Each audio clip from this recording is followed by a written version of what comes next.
What's up, everybody? Welcome to the Squanch, Wisecrack's Rick and Morty podcast. My name is Jared. I'm joined here by the Squanchers. We got Wubba Ryan. lubba, what's up and good morning, everyone? And we got Alec. Hey.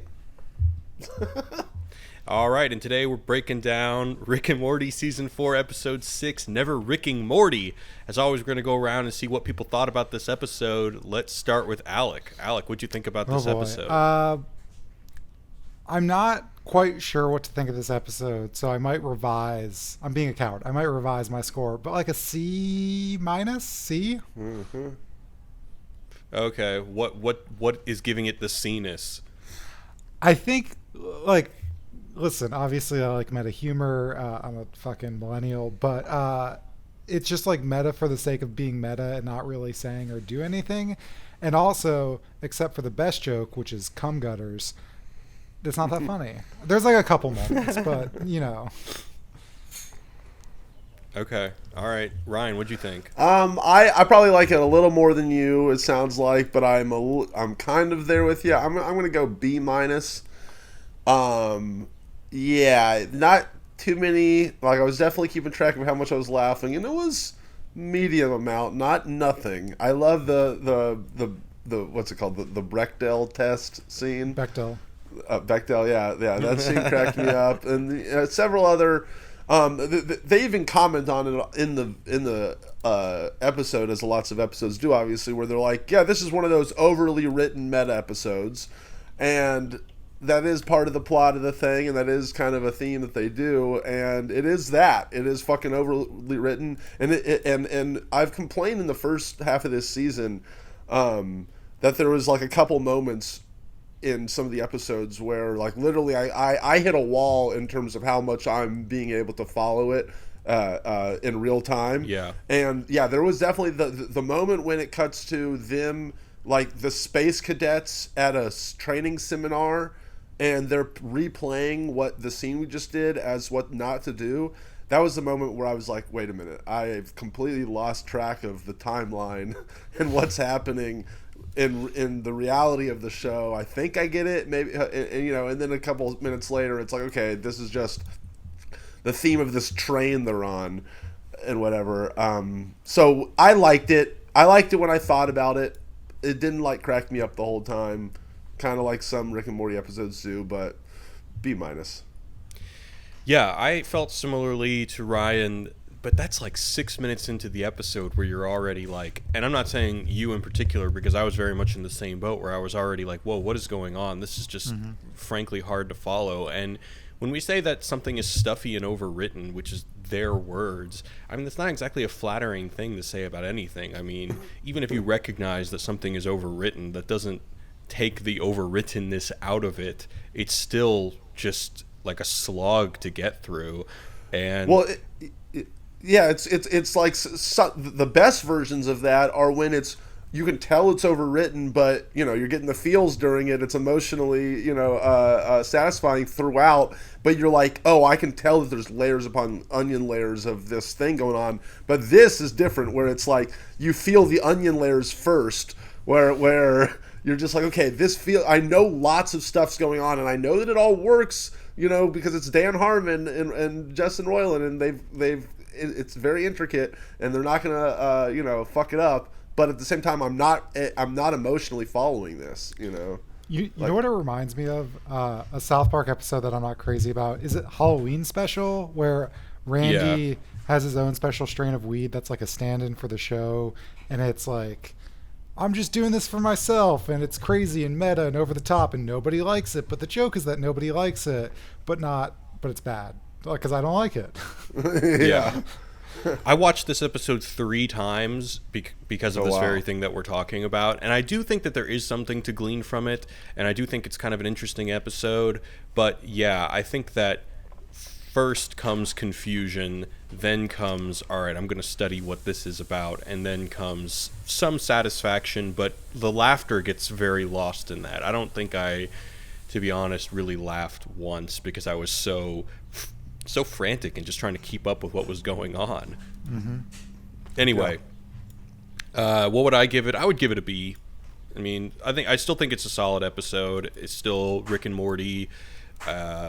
everything we love Rick and Morty for, this episode does. I mean, usually we appreciate it for its overwrittenness in some sense, but this one I really think does just confound the audience to an unwarranted degree. But anyway, let's get into a recap. So, Rick and Morty are stuck in a literal story train where every person on board has an anecdote to tell about Rick, essentially creating an anthology episode in the vein of Interdimensional Cable. When Rick and Morty realize they're aboard, they threaten the anthology's structure, so the continuity cops come in and try to enforce it. When they infiltrate the cops' training headquarters, they find a schematic of the train that suggests they are stuck in Dan Harmon's very own story circle.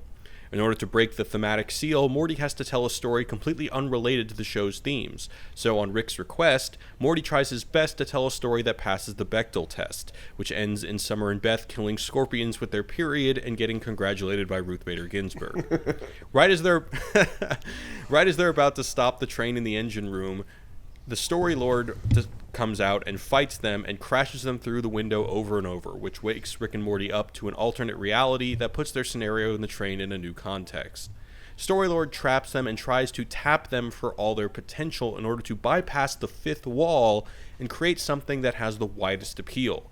In order to thwart being burnt out, Rick falls to his knees and prays to Christ, bringing the appeal and marketability of the episode to a halt. Christ appears, and Rick traps Story Lord inside the reality with him. Turns out everything is happening inside a toy train that Morty bought for Rick. But Jesus and Story Lord rebel and derail the train off the track. End of episode. I like the concept. So, yeah, cool concept. The first thing I want to ask you guys is, when you were watching it, did you guys get a lot of, and this isn't really related to the episode, but I think it kind of is, and we'll kind of circle back to it, but did you guys get a lot of custom Rick and Morty commercials? Oh, yeah. Between, yeah, like Wendy's and Pringles. Yes. Yeah. And the thing about these commercials is that they're both cynical in exactly the same way, because in the Pringles ad, Rick is like, oh my God, we're trapped in a Pringles ad, we have to get out. And then in the Wendy's ad, it's, oh my God, we're being chased by Wendy's breakfast to be in an advertisement, you'll never take me alive. And it's that same thing that we're talking about, where the show recognizes that either A, it's stuffy or overwritten, or B, that they're selling out, but just the fact that they recognize it makes it okay. And they've been doing this since the beginning, and I'm surprised that they haven't realized that it's getting old. Because there are some other parts. Consume. Well, exactly. I think that's the fifth wall, by the way, but we'll get to that later. Okay. I think they are becoming a little self-aware. I mean, they've always been self-aware, but in the post-credit scene, there's like a line about buying the train ironically or not ironically, whatever, just buy it, something like that. And I think they're at least like it's an admission of the use of sort of irony and sort of distancing yourself from it as a way to like sell shit. However, storytrain.com does not exist, and we've been lied to. That sucks. That does suck, by the way. I thought they told me it was real in the show. I believe them. But I think that, yeah, it's a cynical joke that they're doing, but at the same time, like the way that Rick brings it up and stuff, this whole episode's a big troll is kind of what I'm trying to say right now. Is that I think that they wanted to come out the second half of this season, that they wanted to kind of take the most trolly elements, the most kind of like, this is one big joke episode basically, and they kind of wanted to, you know, that's this, they think it sounds like, or it felt like it probably comes off to them as like really punk rock, but it kind of now, yeah, after we're 4 or 5 seasons into this, feels pretty run of the mill, like I don't know, it's like their punk rockness has now become kind of tired in a way. Do you guys kind of get what I'm trying to say? Yeah. I'm not being very articulate right now. There was a couple, I can't remember which episode it was in particular, but I remember in this podcast we mentioned that there was a particular joke where Rick said something like, oh, Morty, you working on your Tight 5 for the Comedy Store? Yeah. And we reflected that, you know, how much would that joke really make sense if you weren't if you didn't at least know somebody who was a stand-up comedian or in the LA comedy scene or something like that. And we got quite a number of emails of people saying that I neither live in LA nor know anybody involved in the stand-up scene, and I understood the joke. And I imagine a lot of people were probably in that same boat.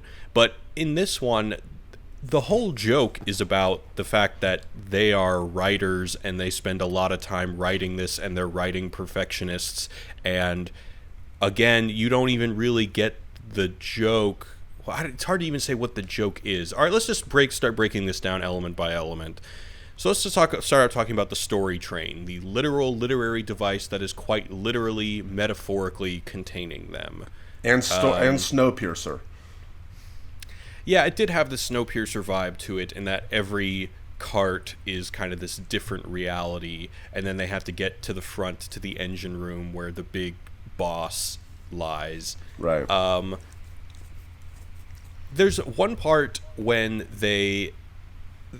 so after they cut the ticket stub guy in half, they make a couple of puns about, you're on fuego with those man cut in half jokes.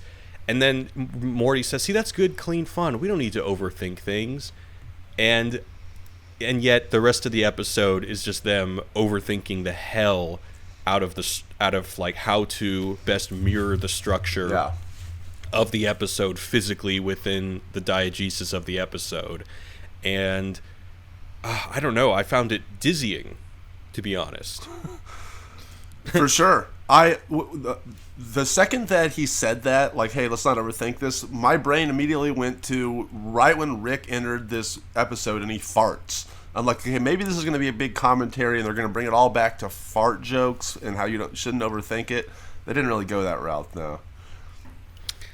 No, they didn't. Well, all right, so let's talk about the Dan Harmon story circle thing. So after they infiltrate the area where the continuity cops are being trained, they go into their files and he whips out this map, and the map is a circle, and Rick says some things like, we're going to have to rig spacesuits that fail around here and have a big price to pay to re-enter the threshold there.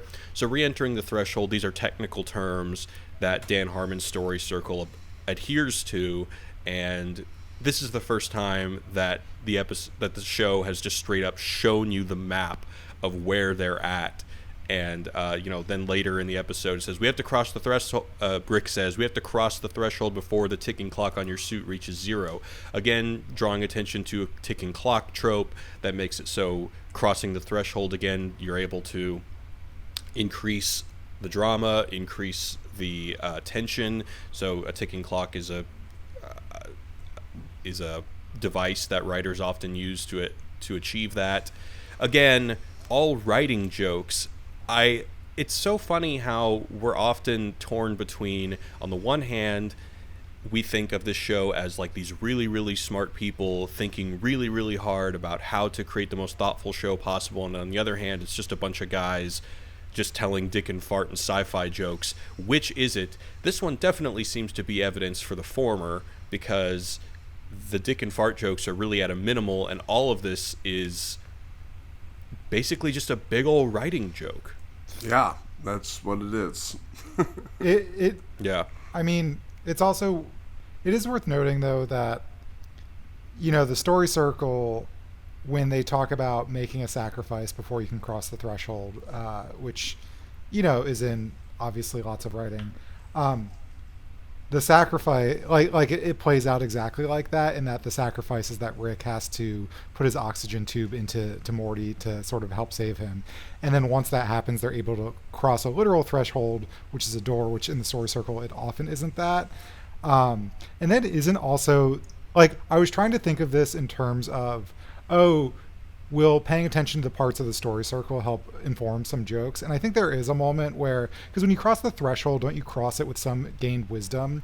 And Rick says, this is right after the whole Bechdel test thing, Rick says, after getting inside, guess who has 2 penises in all the agency? Oh, sure. Yeah, and so, I guess it's like a realization, because the Bechdel test, just to summarize, is it's a test where in the story, will there be two female characters talking to each other and they aren't talking about another man? And lots of things historically fail, or like most media does, because, you know, if there's a woman, she's talking about her boyfriend or something like that. And like, as I think the implicit criticism is that women in these stories don't have agency. So Rick is saying, guess who has two penises? I don't know why he has two penises, but I guess he does. Well, it's just him and Morty. Yeah, but he has all the agency. And I think that was another joke that I kind of really liked. I like when Beth made sure to say, and there are a bunch of female spiders outside. Like, just right. There's no male spiders. To talk about anything male. Yeah. So let's talk about when Storylord tries to tap their potential to breach the fifth wall. What do you guys think that this means? What is the fifth wall? I mean, I have my theory. I looked it up. I don't know if no, it's not cheating. I just looked it up. So, you know, the fourth wall is obviously talking to the audience and addressing them directly. But the fifth wall is where actors... I've also read there's multiple interpretations, but the one I keep seeing is where actors sort of break the wall between them and their, like, not only their personal lives, but specifically their other work. And so an example I saw on the internet was in, like, some show Nathan Fillion is paying some homage to his role in Firefly. So that's breaking the fifth wall because it's acknowledging that he is this actor who also plays a character in Firefly. But I also think, and you brought this up earlier, it could apply to, I guess, in animation, like realizing the character as this sort of like commercial IP that has to sell you things. Yeah. Well, especially because the Storylord has all these mechanisms that are like relatability, wide appeal, marketability, right, and all these things that he's trying to optimize. Yeah. So that's what I was like, the fourth wall is the writing conventions, but the fifth wall is the business conventions that inform the writing conventions. That was the way I thought of it, not thinking that the fifth wall was a real term. Yeah, I didn't know that it was an actual real term. I mean, just when you said it a second ago, I was thinking of like just breaking the fourth wall again when you already have broken the fourth wall. Kind of like that scene in Scream where it's like, it breaks out and it was just a jump, like the person wakes up like it was a dream or a nightmare, and then somebody comes up and kills them, and then they woke up and it was a second dream. That kind of thing, you know what I mean? Yeah. Dream within a dream. Yeah, man. dream within a dream. You know, like, but that's where my brain goes to.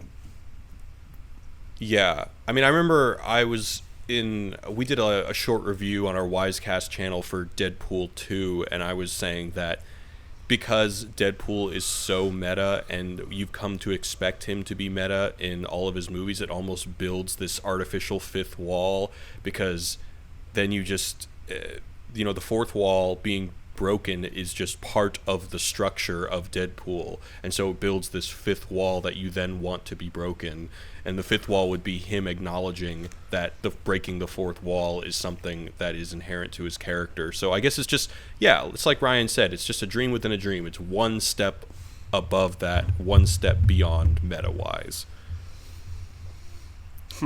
But yeah. Anyway, maybe the fifth wall is like the kind of post-irony sort of, you never really are mentioning that you're breaking any wall. You're acting like it's all real, but walls are being broken that are unsaid. Well, that is an interesting thing to transition to our next point, which is Rick's religious turn. Oh, yeah. So... no one wants to see that shit. No one wants to see that shit. Yeah, what do we think about the fact that religiosity tanks their marketability? I think I thought that joke was kind of funny. Like, I do too. But is it because they're making fun of the fact that their audience is a bunch of atheistic edgelords? Yeah. I think it's just that it seems lame and no one would want to see it in reality. But I think that they're wrong, and the shittiest Christian media makes tons of money. They probably would make more money. They'd get embraced by a whole new audience of evangelicals. Oh my god, if Rick and Morty took like an evangelical turn and started selling like non-colloidal silver on some infomercial like Jim Baker, that would be amazing. Sorry.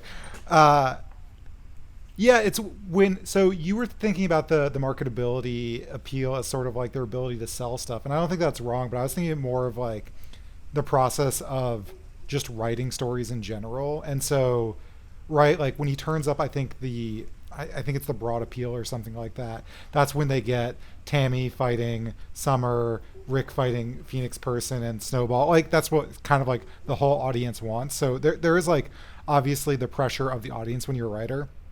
Writing a show like this, especially a show that has to make money.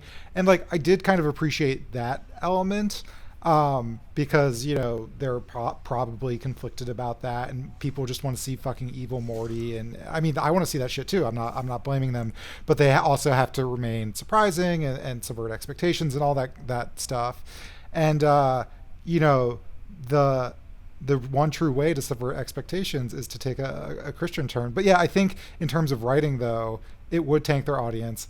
Maybe they'd find a new audience. But I don't know. I feel like the religious media, I think it's a smaller market. Like, don't get me wrong. I think these people are rich beyond a doubt. But, like, you know, they're rich because they've dominated a niche market. Well, I think that's kind of what's meant by Rick saying that if Storylord succeeds, we're going to burn out. Because if Storylord is trying to tap their potential, which basically just means optimizing everything they've ever done for the most marketability possible, which means all the fan favorites, all the Meeseeks, all the Morty Juniors, which I didn't really think that was much of a fan favorite, but it was cool to see him there, and of course Evil Morty, then it's going to feel like they're doing somebody else's work, whereas they would rather, in order to escape Storylord, they would rather just do a complete religious turn and tank the show rather than it just becoming, you know, a complete fan service for the rest, and then because that would just burn them out. Yeah, as writers. I also wonder. So Rick says a line, we got all that meta canon out of the way, and now we can just be ourselves. I also wonder, in terms of the context of the earlier season, not that they were meta like this, but, you know, there was, like, lots of the episodes were kind of genre takes about time travel, heist movies, etc. And I was kind of, do you think that's maybe, not an apology, but saying we're going to move on from that? Probably for the rest of this season, yeah. I bet it's just normal adventures with Rick and Morty from here on out is what my guess is. Oh, see, when I think of metacanon, I think of basically them just establishing that we, the creators of the show, the writers, have to expose our inner struggle right now. And so we saw in the first episode of season 4, they called their fans fascists because they wanted evil Morty. They wanted more of this and less of that. And they're just like, all right, you know, we're going to do what we want. Fuck you, you fascists. And then this is kind of another thing in that vein where they're saying that we can't listen to the fans and just give them what they want and make this show the most wide appealing, commercially viable, marketable thing possible, or else we're going to burn out. I think that's the meta canon in a sense that it's not canon about the show, it's canon about the creators. Okay, yeah.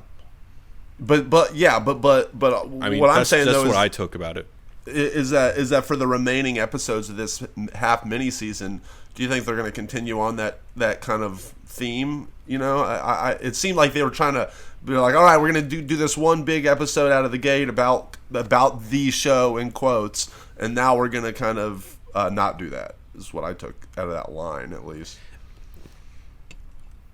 What I took from it is just because you guys care about Evil Morty doesn't mean we care about Evil Morty. Just because you guys are theorizing about where he had come from and if he was at one point the original or the Rick's Morty or something like that. I've seen all these fan theories on the internet. Just because you guys are speculating about that doesn't mean we need to address it. And I think that just because you guys love the Meeseeks, you know, we already had them come back in the premiere of this season. Doesn't mean we have to do it again. I think it's more just that of them establishing their own autonomy from their audience, even though they have this show that is such a hit and is such a hit because they have such a loyal audience. They still have to kind of get that metacanon out of the way and assert their agency, basically. They have to acknowledge that they hate their audience before they can get going with the show. I get it. Yeah. Well, it is kind of interesting. All right. Good. What are you going to say? No, you got it. This all takes us to the end where we find out that everything we've seen inside the train is just a piece of merchandise that Morty bought for Rick And so, again, when we talk about what is this kind of meta canon, I think part of the meta canon is that, look, we have to be a show that's commercial and makes money and is highly marketable, and we have to sustain an audience or maintain that audience, but they want to do it in a way that isn't just doing complete fan service every time, is basically what I'm saying. Yeah, and you know, I think a lot of shows are also just suffering from this, and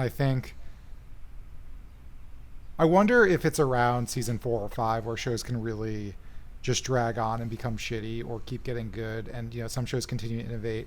And I think we've asked this before, but what does it mean for Rick and Morty to kind of, because if Rick and Morty keeps doing the exact same thing, I think everyone will get tired of it. But I think obviously Dan Harmon, Justin Roiland are very smart, and they have very smart writers, and so they could not a full reinvent, but I think they realize that there is this trap of fan service. And just to go on a very small tangent, this is the exact fucking problem of Star Trek Picard and Star Trek Discovery.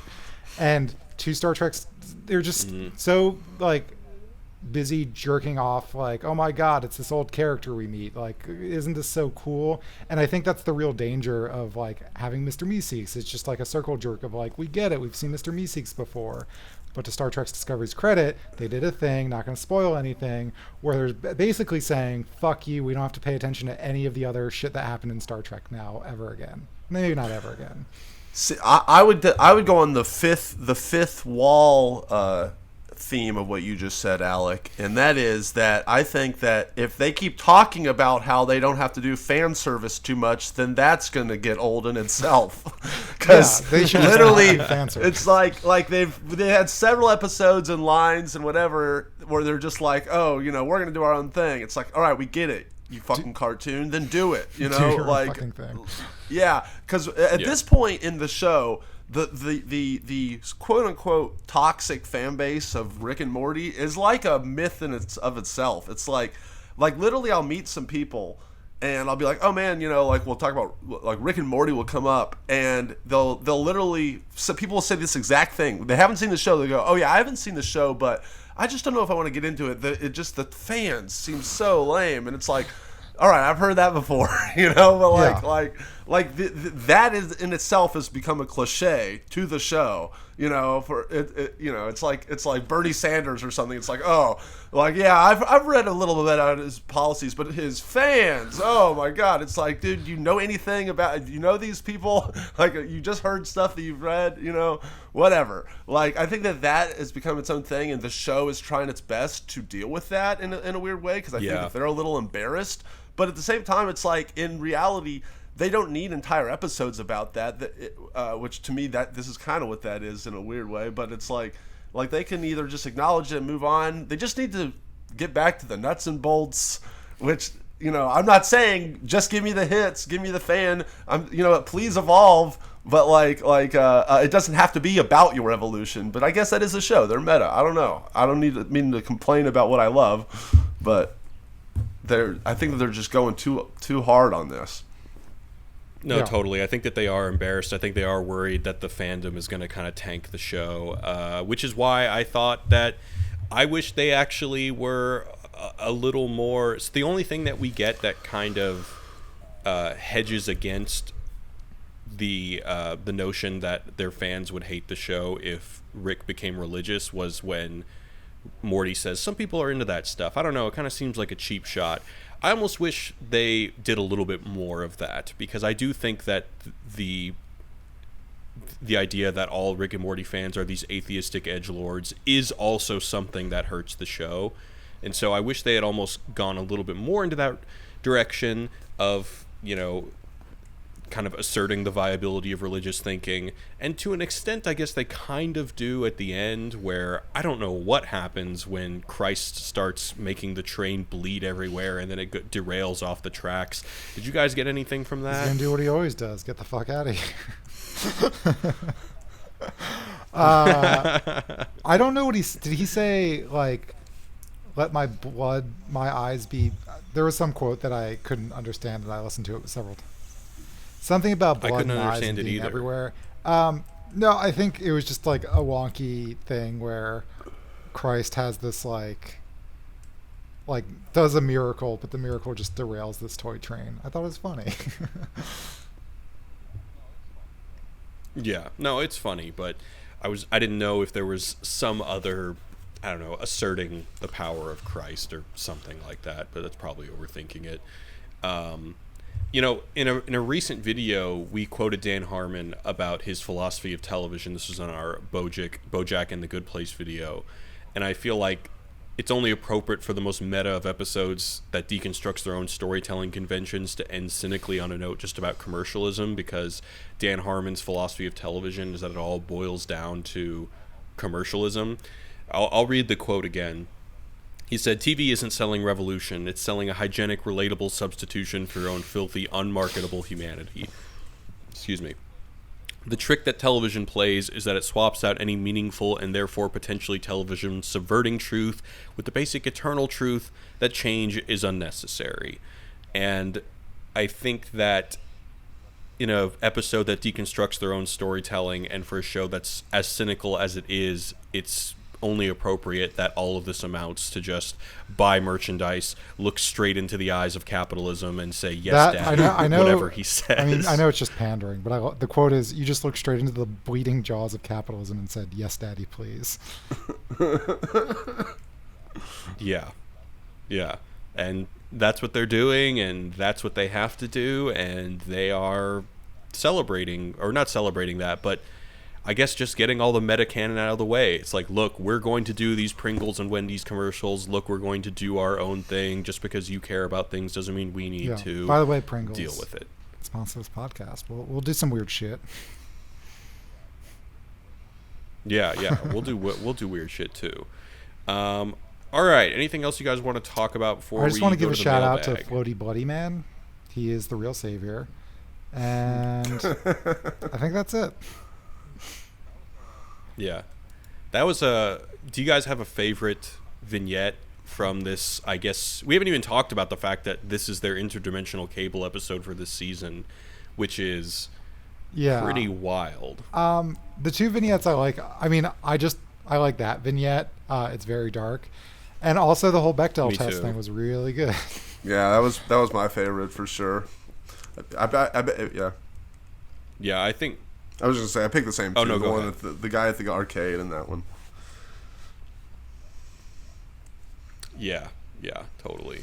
I was just gonna echo Alex's point that my favorite one was the two people whose entire reality is just inside the head of Floaty Bloody Man, and then as soon as they start to have sex, he apologizes. He's like, "I'm sorry."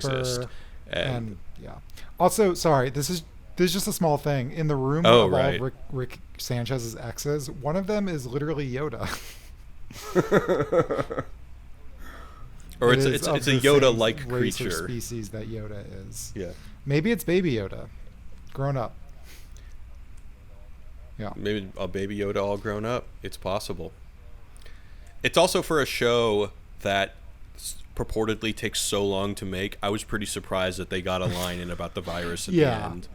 I was surprised by that. Because I'm sure they wrote these lines over a year ago. Just a very quick pickup. Yeah, definitely. All right, well, we are going to enter the mailbag, so send us your questions at squanch@wisecrack.co, or you can send us a voicemail at 213-534-8807. We are going to go into the emails. We got a couple. All right, the first email is from Nick, who says, "Hey, Squanchers. I've been looking forward to the second half of the 4th season of Rick and Morty and to the Squanch. This episode made me fall back in love with Rick and Morty. Not that I didn't still love it.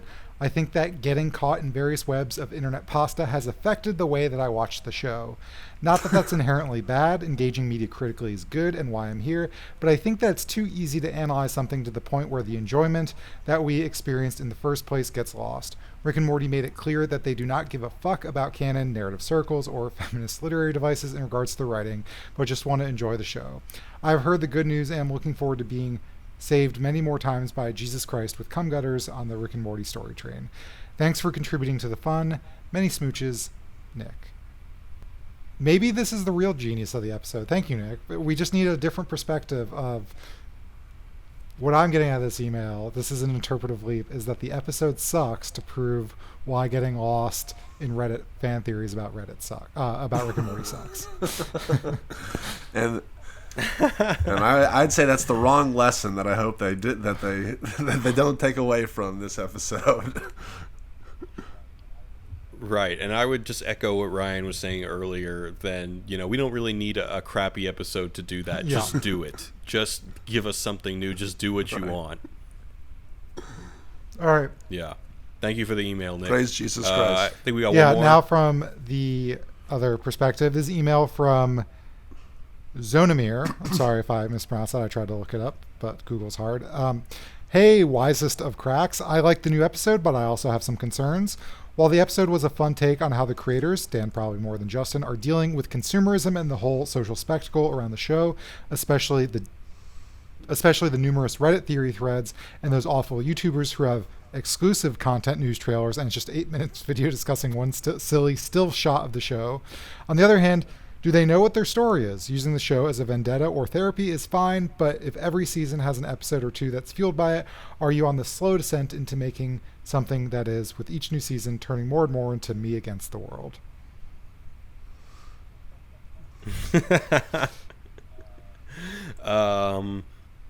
Yeah, I would prefer more episodes that are not like this, to answer his question, because I kind of see this. I see his concern. I like the every once in a while where they just completely are like, all right, this is not going to be like any other one. We're going to monologue it. We're going to do the Pickle Rick one's a good example. That's just a very bizarre structure, but it to me it worked. I know some people don't really like that episode, but kind of like if you're going to show Rick and Morty to a friend, you would never show them this episode.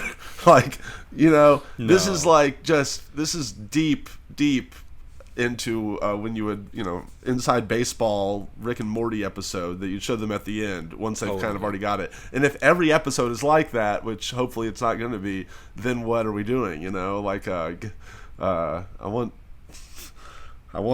don't know what I'm trying to say what I want. Totally I'm trying to say what I want. A normal. Yeah. Hey, speaking of which, I have a question for you two.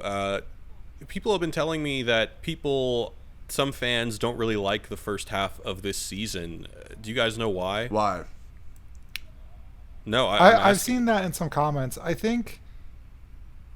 don't think that people hate it. I think they're just kind of meh. In general, I liked it, but I think in context of season 1 or 2 or parts of 3.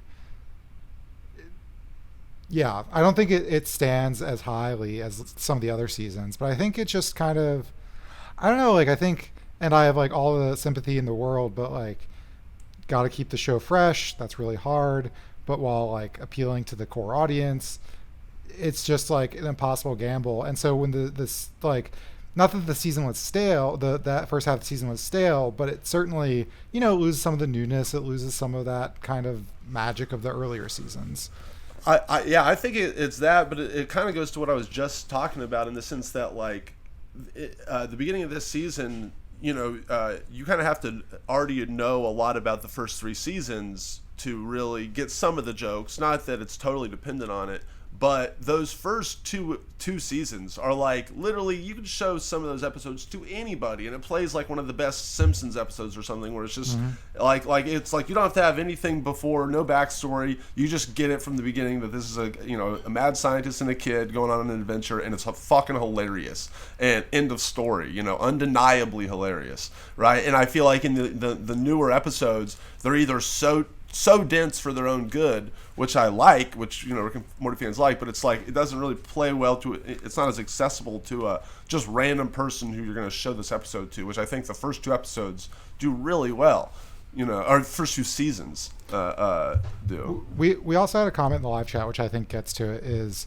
look at how many episodes you guys have discussed. There's not enough philosophical content in season 4, and I think what this person is saying is that, obviously existentialism is in all of this, but I think there's a lot of, with the Szechuan sauce and, the Rick's therapy, there's just a lot of really sort of good kind of deep stuff where while season 4 is just, we're making fun of heist movies, and that's fine. But at the same time, they can't just keep talking about how God is dead and, love is a chemical reaction, because that will also get old. So yeah, I do get the sense that they're kind of like at this critical juncture, and I'm excited and nervous, and it's kind of showing. Well, they better figure this shit out. They got like 71 more seasons to live up to, right? They signed the paperwork. They don't give a shit. They're going to keep writing those checks. They don't give a shit. Well, I mean, they do give a shit. I mean, I still think that it's their baby, but at the same time, like, whether they completely tank or they're making the wankiest of episodes that only appeals to their most hardcore fan base, are sick fucks like me who will watch it 3 times just to know what the fuck is going on. That's that's a very privileged position to have as a TV writer. I mean, that's probably pure creative independence, I would imagine. I don't think anyone is telling them what to do. No. Yeah. In terms of philosophical content, like, that's why I think that the Christ turn could have been way more interesting and maybe even like a little bit genuine. I know it's like, oh my God, like, yeah, Rick can't turn religious or whatever, but I don't know. Like, it just opened a new door to like maybe confound the fans a little bit, or introduce like, different modes of thinking that they didn't really take advantage of, and instead they just went back to, like, what is the thing that the story lord tells Christ at the end, is that, your whole origin is just the mix of a Mesopotamian god and a Sumerian god, and it's kind of the same disillusionment that they always get to. So yeah, I mean, in terms of us discussing episodes, even if we were to discuss this episode in a video or something like that, all we could really talk about is just deconstructing the meta, which is a lot less exciting for us. Yeah. Cue wimpy Inception horn. Yeah, wimpy Inception horn. I got one other question for you guys. I mean, have you guys, just being out and about, I mean, obviously before the virus, have you guys seen all the crazy amounts of Rick and Morty merchandise that's out there? Oh yeah, it's insane. Yeah. Yeah. What's the most surprising, weirdest piece of merchandise you guys have seen? Surprising weirdest? It's less like surprising what the thing is, and more just who I will see doing. It'll just be like some random old person, and I'm like looking at like what kind of the graphic tee it is, and it's like The Godfather, but with all Ricks and Mortys, and amazing. Something I'm like, no, like just weird parody stuff, and just like it seems to be everywhere, Yeah, I've seen like Rick and Morty Monopoly. They have like a version of Rick and Morty for every board game ever. They've got Funko Pop figurines, which they have that for much more obscure stuff, but they have regular figurines. They've got card games. They've got card games that are about specific episodes. Like I think like the Purge episode has its own card game. It's crazy. Yeah. I mean, it's such a hit. Well, I own Munchkin. Somebody's buying these things. I own Munchkin Rick and Morty, so I'm a consumer of it. Just really good. One of the better Munchkins. You gotta say yes, Daddy, please to the board games and the card games. Yes, Daddy, please. Best Munchkin ever. Really goes along with the game. A while ago, some of you might recall this, I was really into searching for weird shit on AliExpress.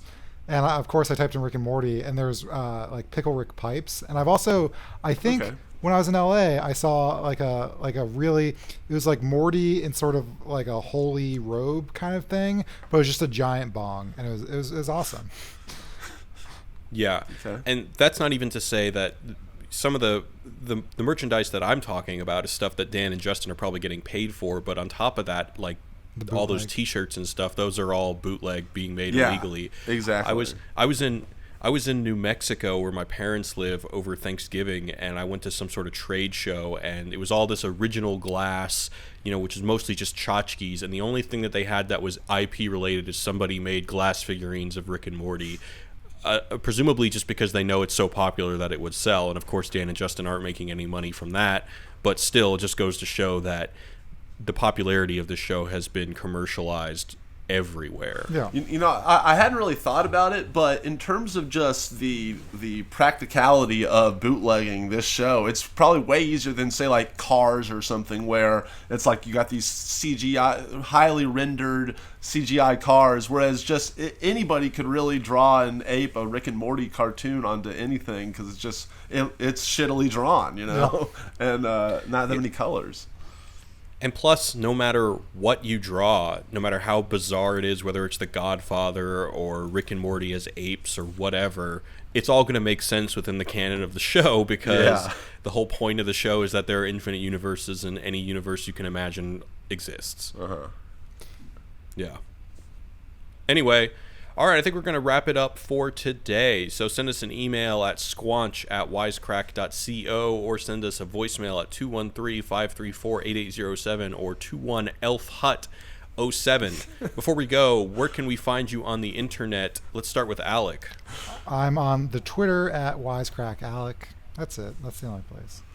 Talking about consumerism, go to my website, ryanhaley.com. Go to my YouTube at Ryan Shorts or Ryan's Game Show.